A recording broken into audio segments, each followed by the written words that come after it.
advokat itu adalah penegak hukum, kita sepertinya berkontribusi langsung dalam membangun bangsa ini. Selebihnya itu selama 4 tahun persis, ya saya itu nomaden, ya kalau nggak ada tumpangan lagi ya tumpangan saya itu di kampus. Hampir setiap hari itu kita hampir putus asa. Saya bertekad dalam diri saya, tapi nggak saya kasih tahu orang. Saya pengen kelak saya jadi sarjana. Ibu saya yang buta huruf ini, yang saya nggak tahu apa dia tahu saya kuliah lagi. Kalau saya, ibu pernah bilang kalau kau anak saya sarjana, saya bayangkan saya jadi sarjana. Ternyata kemiskinan, kekurangan, penderitaan. Kalau kita lihat dari perspektif yang lain, yang lebih besar, itu ternyata trigger yang paling cepat merubah kita dan membuat kita tangguh.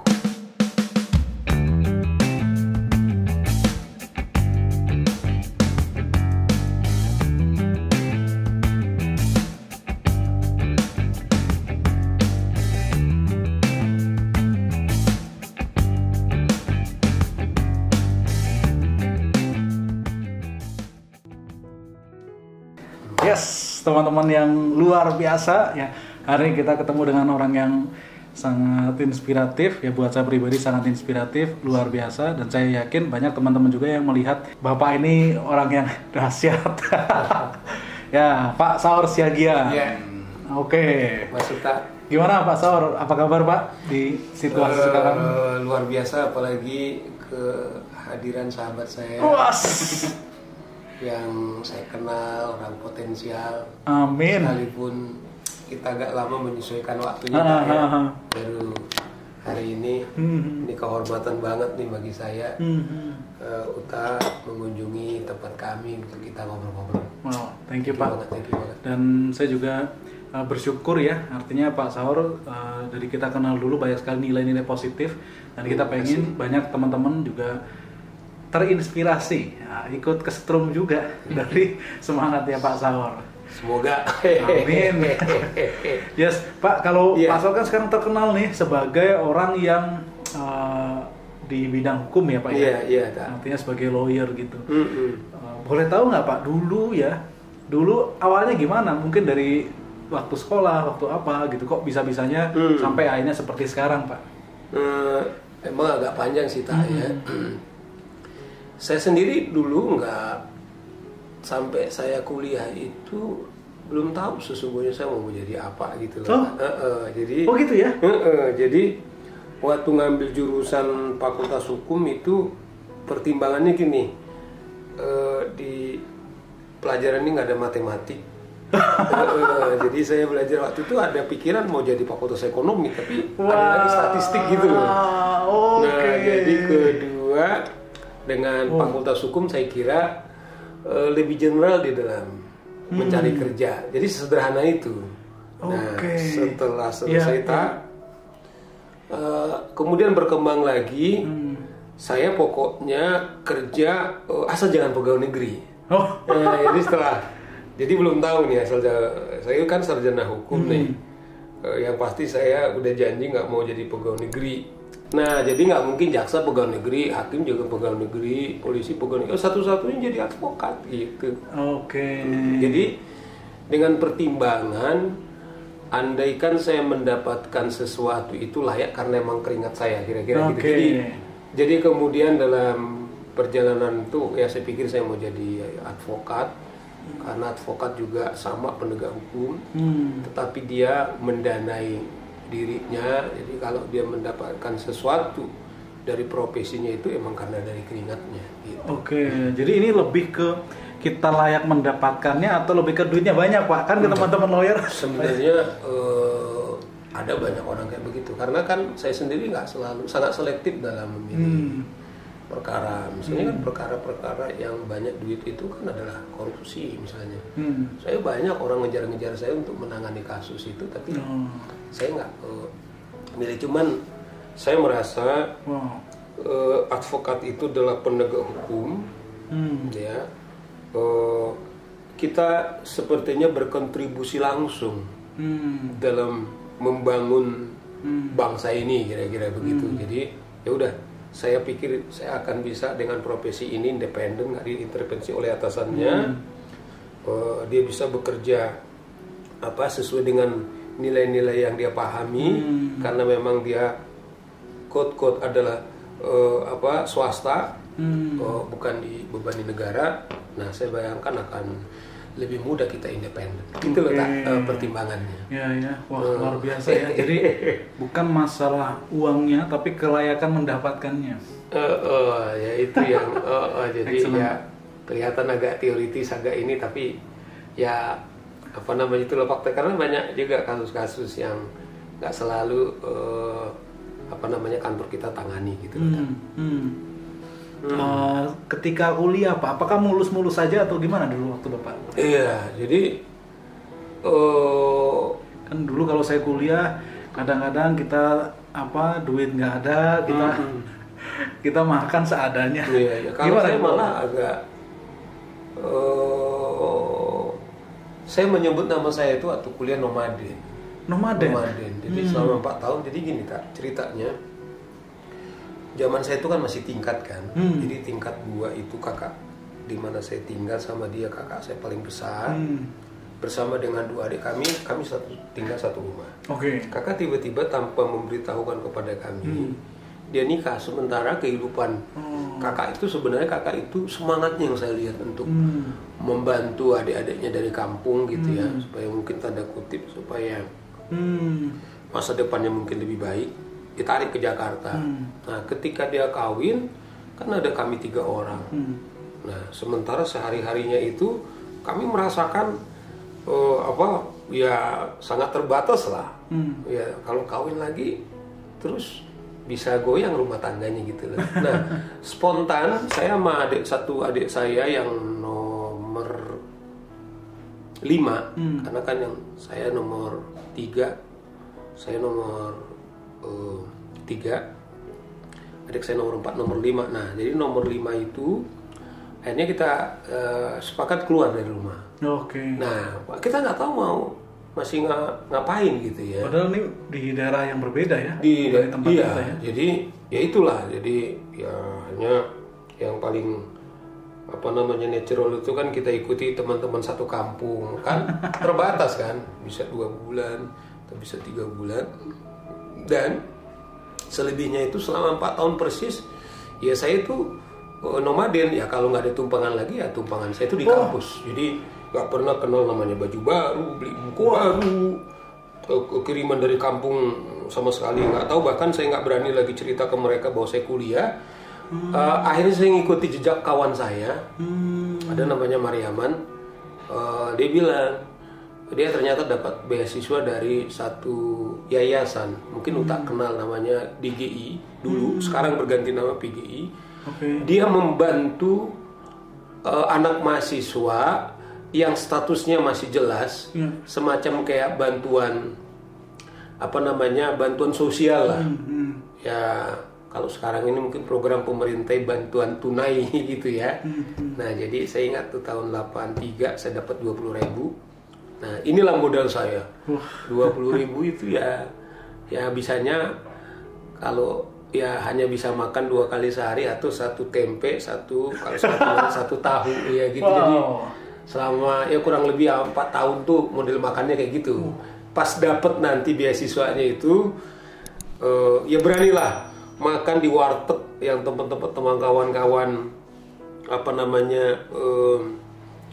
Super Bajai, berani beli lehernya ayam gitu kan. Nah, itu makan daging gitu. Jadi makan daging itu kemewahan ya. Kemewahan. Nah, kecuali pas memang kalau ada aktivitas kepanitiaan di kampus, sekali-kali kita dapat nasi padang, wah itu keren banget itu. Saya masih ingat ya, pas saya dapat duit tuh beli ayam lehernya itu, semua itu saya makan sampai tulang-tulangnya kecuali moncongnya itu tersisa gitu loh. Konyolnya saya suka sekarang itu kalau ada ke soto ayam, kan suka ada jual ceker gitu ya. Saya kadang ngumpulin sama lehernya doang gitu. Jadi ya ya saya jujur saya bilang tuh berat banget. Bayangkan selama 4 tahun tuh nggak pernah bayar ongkos naik bis kemana-mana dengan model colek kondektur gitu ya. Zaman itu masih ada. Jadi kita gini kan konektor itu kita colek, atau udah tahu gitu loh ya, dengan segala umpatan, kadang-kadang gaya kayak mahasiswa, kelakuan preman ya, kita nggak usah tanggapin, diem aja. Tapi kan nggak selalu kita punya keberanian kayak begitu kan. Kadang-kadang pas kita nggak berani ya jalan, bisa berjam-jam satu tempat ke tempat. Jadi praktis saya nggak teratur waktu masa kuliah. Saya hitung-hitung saya ke kampus sama tidak ke kampus. Ya lebih banyak nggak ke kampus, tapi bukan sebenarnya saya malas belajar. Untungnya zaman itu kita kan masih namanya sistem paket semesteran. Jadi absensi itu tidak wajib. Jadi yang penting ujian. Jadi kalau biasanya saya lihat kawan-kawan saya, kalau siapa yang lulus, saya diam-diam saya pinjam catatannya, pinjam dong gitu. Nah, jadi belajar kobe. Tapi saya kemana-mana tuh bawa ransel. Wah, isinya buku. Jadi di taman, kadang dekat saya numpang pada taman ya, saya belajar di situ. Ada di kereta.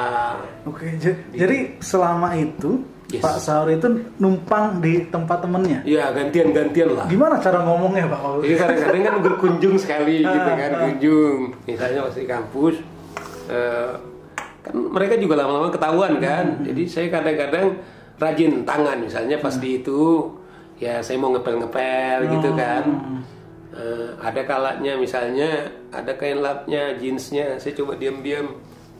Ini bisa juga masih kepake ini gitu ya, diam-diam bekas-bekasnya itu saya pakai. Jadi lama-kelamaan ya nggak apa-apalah di sini. Nah, berjalannya waktu kan kita lihat gesturnya udah dia juga. Sebenarnya saya berusaha sih nggak membebani soal makan dan lain-lain, karena uang yang ini saya pas-pasin banget ini gitu ya. Tapi kan nggak selalu nyaman. Jadi begitu dia nggak nyaman lagi, saya mau bayar lagi, bertualang lagi. Cari teman yang lain lagi gitu. Nah, kalau nggak ada ya udah, satu-satunya tempat saya itu adalah di kampus. Ya kalau di kampus kan relatif tinggal ruangan mana untuk kita tidur di situ ya. Luar biasa ya. Waktu itu gimana Bapak, apa ya, perasaannya, situasi waktu itu gimana Pak Bapak? Jujur, sejujur-jujurnya hampir setiap hari itu kita hampir putus asa. Nah, saya beruntung. Jadi kan coba kebayangkan kalau misalnya ada orang 1 minggu masih nyaman, kan kita harus berpikir lagi malam ini saya di mana gitu kan. Itu berat banget. Nah, cuman kan gini, waktu itu karena kakak saya gagal kuliah, saya bertekad dalam diri saya, tapi nggak saya kasih tahu orang.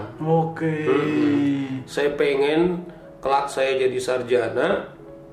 Ibu saya yang buta huruf ini, yang saya nggak tahu apa dia tahu saya kuliah lagi. Kalau saya, ibu pernah bilang kalau kau anak saya sarjana, saya bayangkan saya jadi sarjana gitu. Jadi, nah saya tuh hari dalam petualangan saya itu dalam setengah tahun saya menemukan buku Dale Carnegie. Waduh. Nah di rak kawan saya, jadi buku ini menarik Pak. Ada buku sebenarnya ya di dalam perpustakaan kayak model gitulah kecil.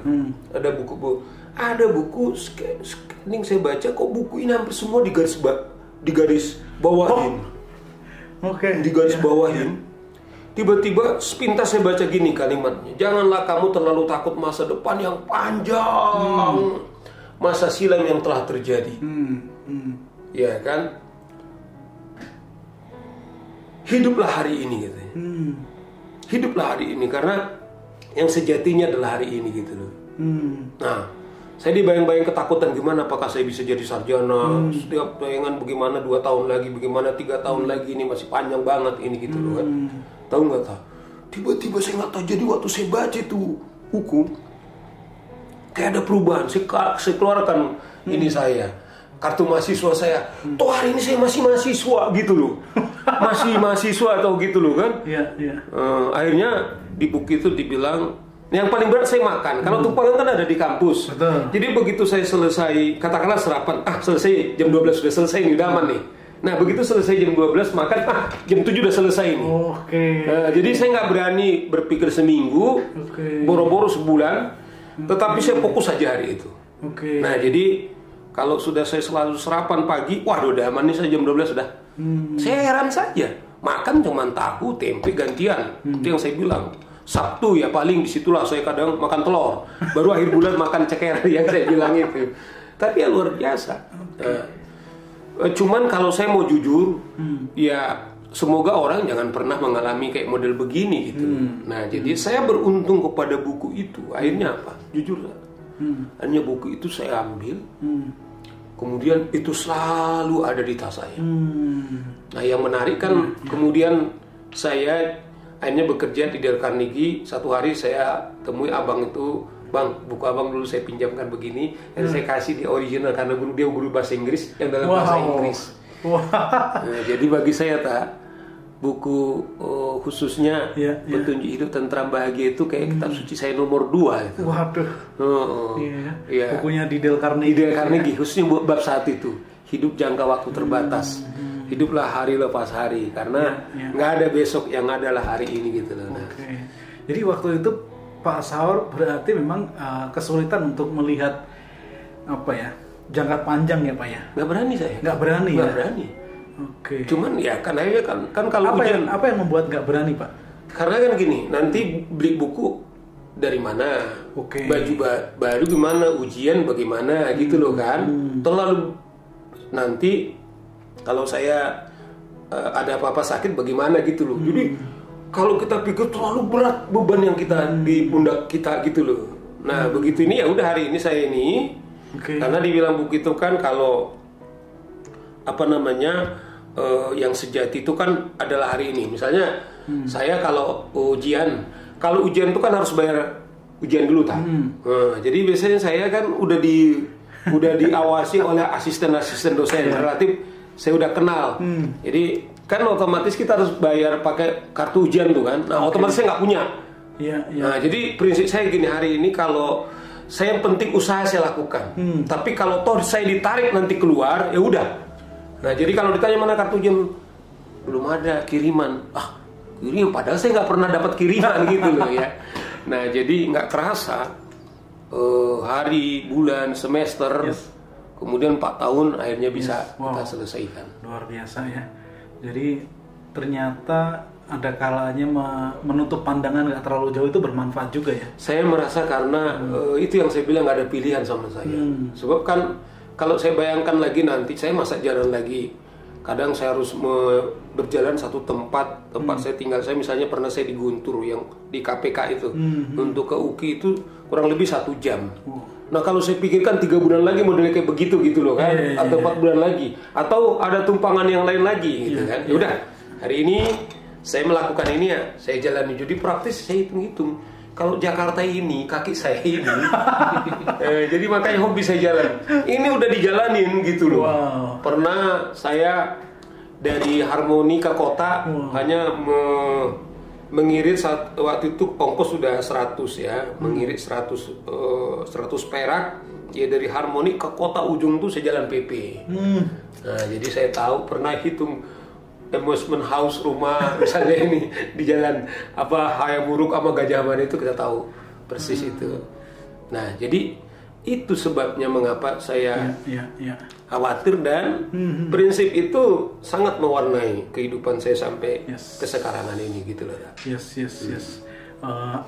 Keyakinan apa yang Bapak dapat setelah melewati proses mahasiswa itu Pak?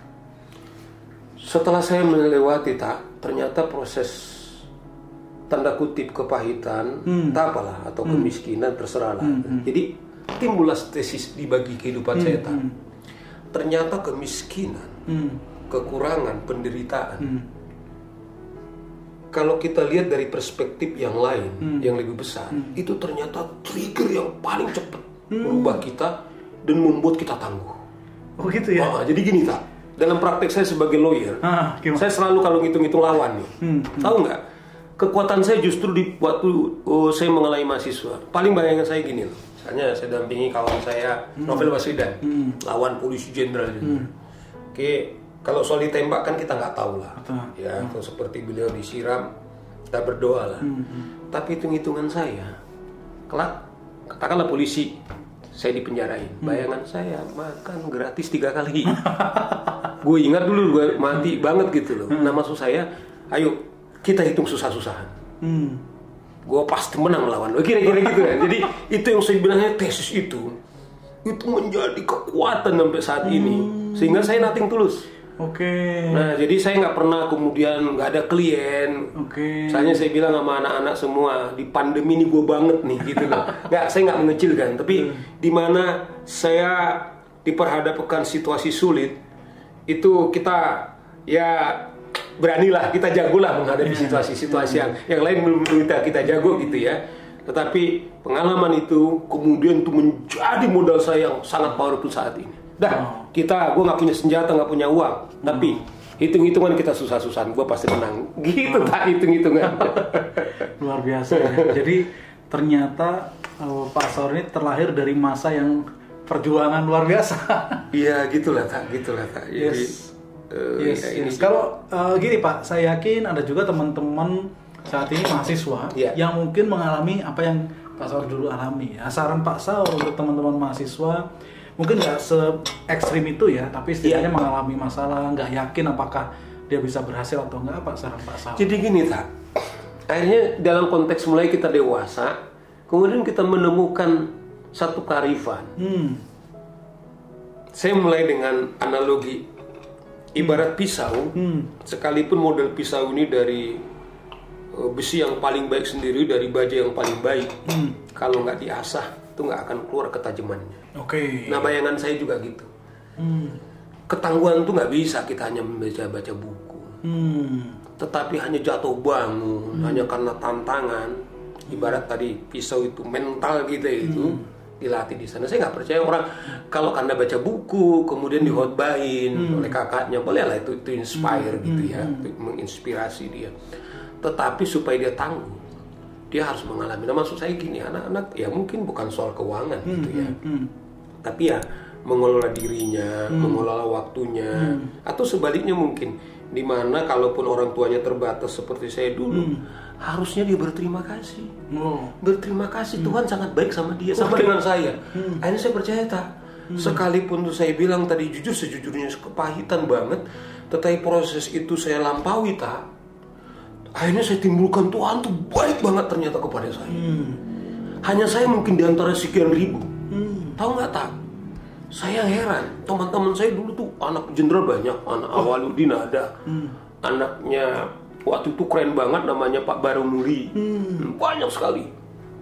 Perjalanan waktu sekian, kawan-kawan saya mendaulat saya jadi ketua ikatan alumni tak? Yang buat tergetar tak?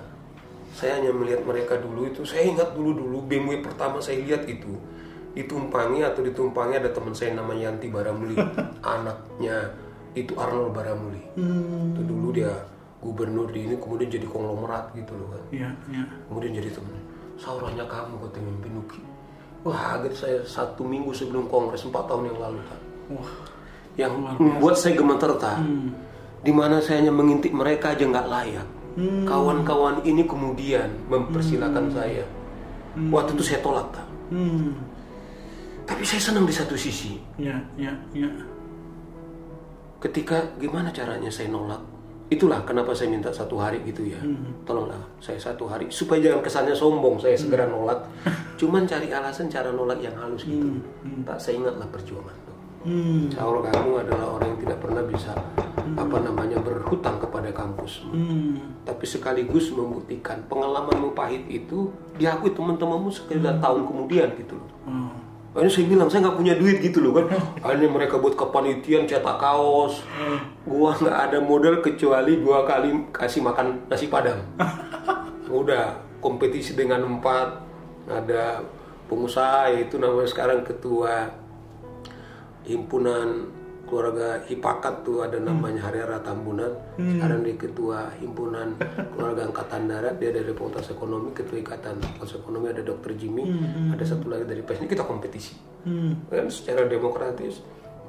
Kemudian saya kemudian terpilih ya. Senangnya begitu yang tadi itu saling nomaden itu gitu loh tuh. Jadi ya saya merasa ya paling enggak ya kawan-kawan saya ini ya ya mengakuilah bahwa saya juga ya layak di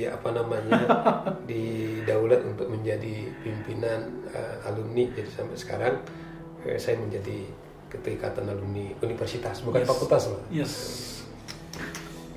Luar biasa ya, ternyata Artinya kalau kita menghadapi masa sulit sekarang, jangan lihat dari sekarangnya ya Pak ya. Saya pikir.